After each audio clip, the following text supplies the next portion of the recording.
रहमान रहीम अस्सलाम वालेकुम।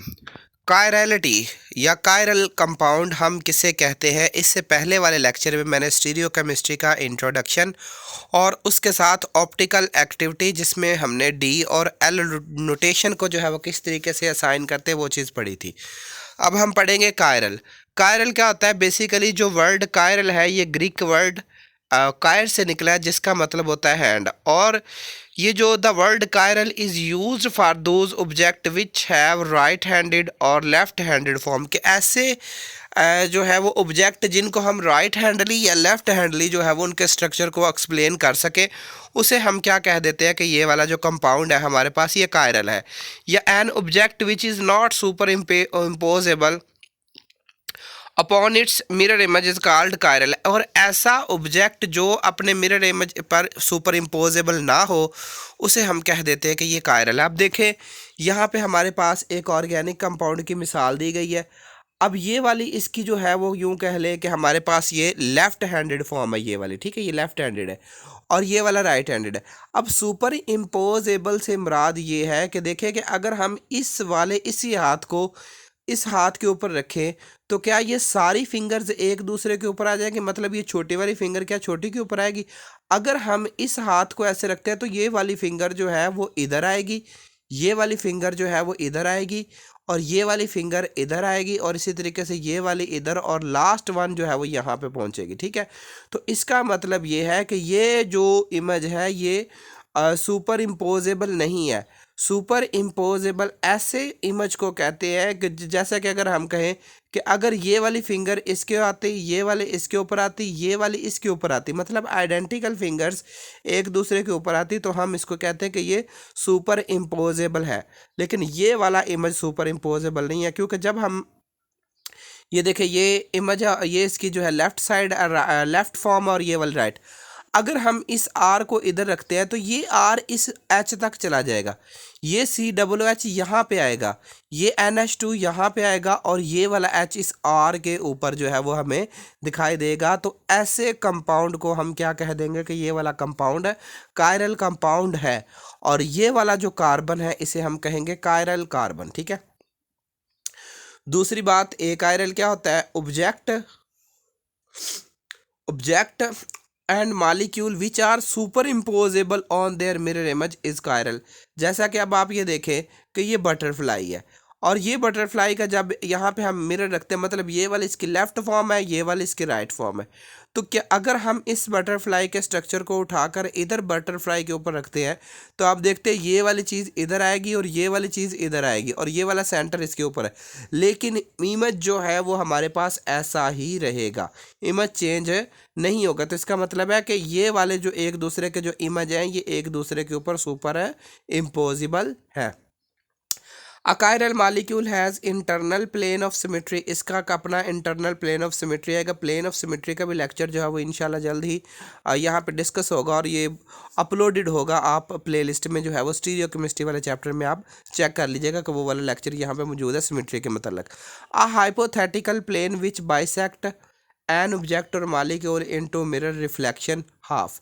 अब जो है वो सिमेट्री वैसे बता यहाँ पे हम थोड़ा सा देख लेते हैं कि सिमेट्री एक ऐसा पॉइंट होता है कि जिसमें इस मॉलिक्यूल को हम सेंटर से लेते हैं और फिर सेंटर से इसको जो है वो बेसिकली एक दूसरे के मिरर रिफ्लेक्शन को ज़ाहिर कर रहा होता है, ठीक है। देखे ना कि अगर हम यहाँ पे समझे ये वाला, तो ये वाला रिफ्लेक्शन ये है, ये वाला रिफ्लेक्शन ये है। एन ऑब्जेक्ट और molecule with an internal plane of symmetry is achiral. और ऐसे ऑब्जेक्ट को हम क्या कह देते हैं कि ये क्या है? अकायरल है।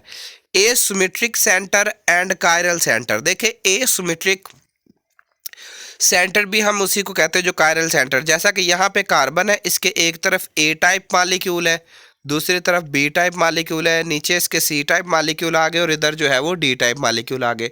अब three terms are use to design a carbon atom bonded tetrahedral to four different substituent is called chiral molecule. के बेसिकली ये दीज आना था, ये जो टर्म्स है ये एक कार्बन को जो फोर डिफरेंट इसके सब्सटीट्यूशन लगे हों, फोर डिफरेंट किस्म के इसमें जो है वो एटम या ग्रुप ऑफ एटम लगे हों, तो ऐसा कार्बन जिसके चारों तरफ डिफरेंट ग्रुप लगे हों उसे हम कहते हैं कि ये कायरल कार्बन है। और ये जो सेंटर में होता है तो इसलिए हम इसको क्या कह लेते हैं कि ये कायरल है, सेंटर भी है।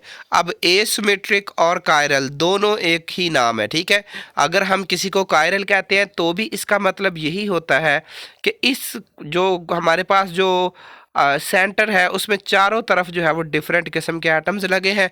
और अगर हम एसिमेट्रिक कहते हैं तो वो भी इसी तरीके से, और इसका तीसरा नाम जो है वो स्टीरियो सेंटर है, ठीक है।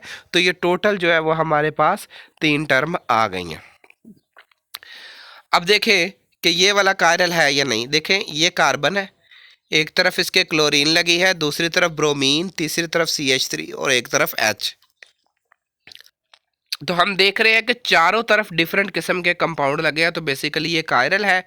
और इसमें 4 different atom bonded to carbon atom, और ये एसिमेट्रिक है। इसी तरह से ये देखें कि इस कार्बन को जो है वो एक तरफ CH3 है और एक तरफ ब्रोमीन, और तीसरी तरफ जो है वो हाइड्रोजन, और चौथी तरफ भी हाइड्रोजन है। तो लिहाजा ये वाला जो है वो हमारे पास क्या हो जाएगा, ये ए कायरल हो जाएगा, क्योंकि does not have 4 different atom bonded to carbon atom. तो यहाँ पे हमें एक पॉइंट बिल्कुल क्लियर कर लेना चाहिए कि कायरलिटी सिर्फ और सिर्फ उस मॉलिक्यूल की होगी कि जिसमें कार्बन के चारों तरफ जो है वो डिफरेंट ग्रुप लगे हों। अब ऐसा नहीं है कि दो तरफ डिफरेंट हो और दो तरफ सेम आ जाए, ठीक है। अब नेक्स्ट देखें, ये वाली एग्जांपल को हम देख लेते हैं, ठीक है। तो ये भी जो है वो कायरल है, क्योंकि इसमें 4 डिफरेंट ग्रुप है। देखिए ये कार्बन इधर H लगा है, इधर इसके मिथाइल ग्रुप है, इधर इसके इथाइल ग्रुप है, और यहाँ पर इसके ऊपर जो है वो प्रोपाइल ग्रुप है। लिहाजा ये वाला जो कार्बन है ये कायरल है, और ये कंपाउंड जो है ये कायरलिटी शो कर रहा है, ठीक है। इसी तरीके से यहाँ पे अब आप देख लें, ये वाला कार्बन जो है ये बेसिकली ए कायरल है, क्योंकि जो कायरलिटी है वो सिंगल बॉन्डेड मॉलिक्यूल से रिलेटेड है।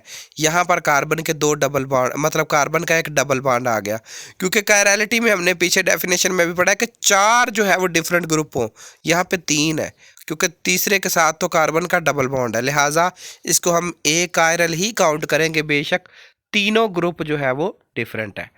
यहाँ पे आप देखें कि 2 कायरल सेंटर भी हो सकते हैं, जैसे 2 ब्रोमो 2 क्लोरोब्यूटेन है। तो इस कार्बन को अगर हम देखते हैं तो इस तरफ CH3 है, इस तरफ H है, और इस तरफ Br, और इस तरफ ये सारा मॉलिक्यूल लगा हुआ है, ठीक है। इस तरफ ये सारा मॉलिक्यूल लगा, ये अलग काउंट होगा, तो लिहाजा ये वाला कार्बन कायरल है। अब ये वाला कायरल है कि नहीं, देखे इधर क्लोरीन लगी है, इधर मिथाइल ग्रुप, इधर हाइड्रोजन, और इधर ये वाला सारा ग्रुप अटैच है। लिहाजा ये वाला कार्बन भी क्या है, ये भी कायरल है। इसी तरह से ये देखे इस कार्बन एटम में जो है वो ये वाला कार्बन एटम देखे तो इधर जो है वो CHO ग्रुप लगा है, ये एल्डिहाइडिक फंक्शनल ग्रुप है। ये CHO ग्रुप लगा है, इधर OH लगा है, और इधर कार्बन, और एक इसके साथ इधर हाइड्रोजन है, ठीक है। तो इसका मतलब ये कायरल सेंटर है, ये भी कायरल नंबर सेंटर 1। अब इसको देखे तो इधर जो है वो यहाँ पे तो कार्बन है, मतलब वो कार्बन जिसके साथ ये वाला सारा ग्रुप अटैच है, ठीक है। तो ये वाला एक डिफरेंट है। इस कार्बन को देखे तो इधर OH है, इधर देखे तो ये वाला सारा मॉलिक्यूल लगा हुआ है, और एक इसके साथ हाइड्रोजन अटैच है, क्योंकि यहाँ पे सिंगल बॉन्ड है ना, तो एक हाइड्रोजन अटैच जो यहाँ पे शो नहीं करवाया गया, तो इसका मतलब ये भी एक कायरल सेंटर 2 है। सेम इसी तरीके से यहाँ पर भी है। तो मतलब कहने का ये है कि एक मॉलिक्यूल में एक से ज़्यादा कायरल सेंटर भी हो सकते हैं। बस हमने जिस मॉलिक्यूल में जिस एटम को देखना, उसमें हमने बस ये देखना है कि उसके चारों तरफ जो है वो डिफरेंट ग्रुप अटैच होने चाहिए। नेक्स्ट हम जो है वो स्टीरियोजेनिक सेंटर और स्टीरियो सेंटर पढ़ेंगे। तो लेक्चर को मज़ीद आगे जो है वो यहाँ पे हम स्टॉप करते हैं। तो जज़ाक अल्लाह, अल्लाह ताला आपके और मेरे इल्म में इजाफ़ा फरमाए। वीडियो को लाइक ज़रूर करें, कमेंट्स भी किया करें, ताकि कोई क्वेश्चन हो तो आप पूछ सकते हैं। इंशाल्लाह मैं डेफ़िनेटली जितना हो सकता है मैं उतनी जल्दी जो है वो आपको आंसर भी दूँगा। तो रिक्वायर्ड कोई फरमाइश करके भी आप जो है वो टॉपिक समझना चाहते हैं तो वो मुझे कह दे, वो भी मैं जल्दी ही अपलोड कर दिया करूँगा, ठीक है।